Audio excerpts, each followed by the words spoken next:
యోధ ఓ ఆత్మఘోష. ఎపిసోడ్ 17. గోవింద్ తన రూపం మార్చుకుని వేరొక రూపంలోకి మారుతాడు. తనే యోగి, యోగేంద్ర. ఈ యోగి నుండి ఎవరూ తప్పించుకోలేరు అంటూ మరింత గట్టిగా నొక్కడంతో గౌతమి చివరికి తన ఊపిరి వదిలేస్తుంది. ఎవరా యోగి? యోధకి యోగికి రిలేషన్? మిగిలిన నలుగురిలో ఇంకెంతమంది ఇలాంటి దారుణాలకు ఒడిగట్టి ఇక్కడికి వచ్చారు? అసలు వాళ్ళెవరైనా ప్రాణాలతో బయటపడతారా? వాళ్లు గడపాల్సిన వారంలో ఇప్పటికే 3 రోజుల్లో 3 ప్రాణాలు బలయ్యాయి. మిగిలింది 4. అంటే ఈ 4 రోజుల్లో వాళ్లు కూడా? ఏం జరగబోతుందో ముందు తెలుసుకుందాం. ఆ రోజు గురువారం. ఎప్పటిలానే తెల్లారింది. పార్థుకి మెలకువ వచ్చింది. చుట్టూ చూశాడు. తను తన రూంలోనే ఉన్నాడు. బయట నుండి గంట శబ్దం. అంతకుముందు రోజు జరిగిందంతా ఎప్పటిలానే తనకి గుర్తుకు వస్తుంది. అక్కడి నుండి వేగంగా గౌతమి రూం వైపు పరుగు తీశాడు. అందులో గౌతమి లేదు. అంతా చూశాడు కానీ లాభం లేదు. బయటకు అంతే వేగంగా పరిగెత్తుకుంటూ వచ్చాడు. ఈసారి Priya, Avesh rooms 2 doors close చేసి ఉన్నాయి. కృతి, గోపాల్, విశాల్ ల రూమ్ డోర్స్ తడుతూ వాళ్ళని నిద్ర నుండి లేపుతూ బాల్కనీలోకి పరుగు తీశాడు. ఎప్పటిలానే అక్కడ కూడా కాలుతున్న చితి. అంటే గౌతమి కూడా. అప్పటికే అక్కడికి చేరుకున్న వాళ్ల స్నేహితులతో పాటు పార్థు దుఃఖానికి కూడా అవధుల్లే. గౌతమి లేదన్న విషయం తెలిసి గోపాల్కి అయితే కోపం నాశాలా నింటింది. వాళ్ల దగ్గర నుండి పరిగెత్తుకుంటూ గౌతమి రూంలోకి వెళ్లి, హే, ఎవర్తివే నువ్వు? ఎక్కడున్నావే? రావే. అసలేం చేశామే మేము? మమ్మల్ని బలి తీసుకుంటున్నావ్? నీకు దమ్ముంటే ఇప్పుడు ఈ క్షణం నా కళ్ల ముందుకు రావే, నువ్వో నేనో తేల్చుకుందాం అంటూ పెద్దగా శబ్దాలు చేస్తూ భీకరంగా అరుస్తున్నాడు. ఆ అరుపులు విని కంగారుగా అక్కడికి వచ్చారు వారంతా. గోపాల్ని కంట్రోల్ చేస్తూ అతన్ని కూల్ చేసే ప్రయత్నం చేస్తున్నారు వాళ్లంతా. కానీ గోపాల్ వాళ్ళెవరినీ లెక్క చేయడం లేదు. అసలే అవేష్, ప్రియలతో పాటు తను ఇష్టపడిన గౌతమి కూడా దూరమైన బాధలో ఉన్నాడు. అక్కడున్న వస్తువులన్నింటినీ గాల్లోకి విసిరేస్తూ పిచ్చిగా ప్రవర్తిస్తున్నాడు. పార్థు, విశాల్, కృతి తనని ఎంత ఆపుదామని ప్రయత్నిస్తున్నా వాళ్లని పక్కకి నెడుతూ ఆ గది నుండి బయటకి వచ్చి కిందికి వెళ్లి ఆ హాల్లో కూడా అంతే పిచ్చిగా ప్రవర్తిస్తూ అక్కడున్న వాటిని గాల్లోకి విసిరి కొడుతున్నాడు కోపంగా. విశాల్, పార్థు, కృతి తన దగ్గరికి వెళ్లి తనని ఎంత కంట్రోల్ చేద్దామన్నా వాళ్లకి తను లొంగడం లేదు. ఈలోపే పెద్ద శబ్దాలు చేస్తూ పైన వాళ్ల రూమ్ డోర్స్ టపామంటూ ఒకటే కొట్టుకుంటున్నాయి. దాంతో విశాల్ మరియు పార్థు కంగారుగా పైకి వెళ్లారు. పార్థుకి ఆ శబ్దాలు తన రూమ్ నుండి వస్తున్నట్టనిపిస్తుంది. అలాగే విశాల్ కి కూడా ఆ శబ్దాలు తన రూమ్ నుండే వస్తున్నట్టనిపిస్తుంది. దాంతో ఎవరి రూమ్స్ లోకి వాళ్లు వెళ్లారు. అలా వెళ్లిన వాళ్లకి వాళ్ల రూమ్స్ లో ఆహారం అప్పటికే ఎవరో తెచ్చిపెట్టినట్టుగా ఉంది. కింద గోపాల్ ఇంకా అలానే ప్రవర్తిస్తూ కాసేపటికి నీరసంతో కుప్పకూలాడు. కృతి వైపు దీనంగా చూస్తూ, చూడు కృతి, ఆ పిశాచి ఇప్పుడు నా గౌతమిని కూడా తీసుకెళ్లిపోయింది. నాకింకా తోడెవరు?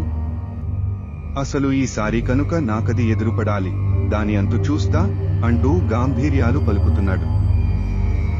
కృతి నుండి రెస్పాన్స్ లేదు. ఏంటి కృతి? నేనింత ఆవేదనతో మాట్లాడుతుంటే ఉలుకు పలుకు లేకుండా అలా మౌనంగానే ఉన్నా.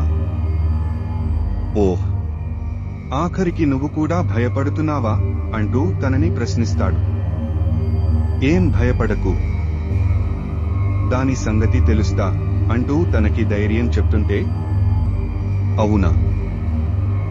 అయితే తేల్చు మరి అంటూ కృతి నుండి బదులొస్తుంది.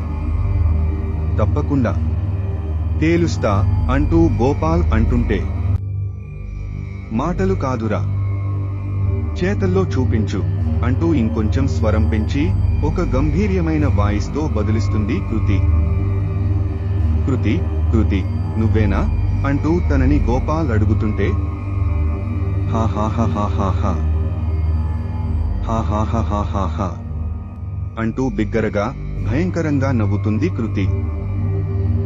హే, ఎవరు నువ్వు అంటూ పడిన గౌతమ్ పైకి లేస్తూ అడుగుతుంటే, నువ్వేదో ఆ పిశాచి అంతు తేలుస్తా అంటూ భీరాలు పలికావు కదరా, ఇప్పుడు ఆ పిశాచే నీ ముందుంది.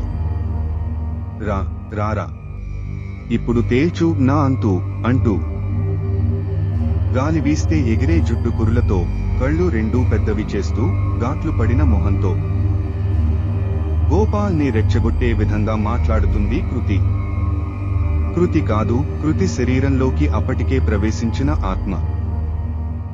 అప్పటికే కృతి శరీరంలోకి దెయ్యం ప్రవేశించిందని గ్రహించిన గోపాల్, దాంతో అసలు ఎవరే నువ్వు, నీ కోసమే ఎదురు చూస్తున్నానే, నీ అంతు చూస్తా అంటూ తన మీదకి వెళ్తూ దాడి చేయబోతుంటే, ఆ దాడిని తిప్పికొడుతూ, ఏంట్రా నువ్వు నా అంతు చూసేది అంటూ గోపాల్ రెండు చేతులను గట్టిగా పట్టుకుని వాటిని ఎడంగా జరుపుతూ తనని పైకి ఎత్తి ఒక్క విసురుగా గోడకేసి విసిరికొట్టింది.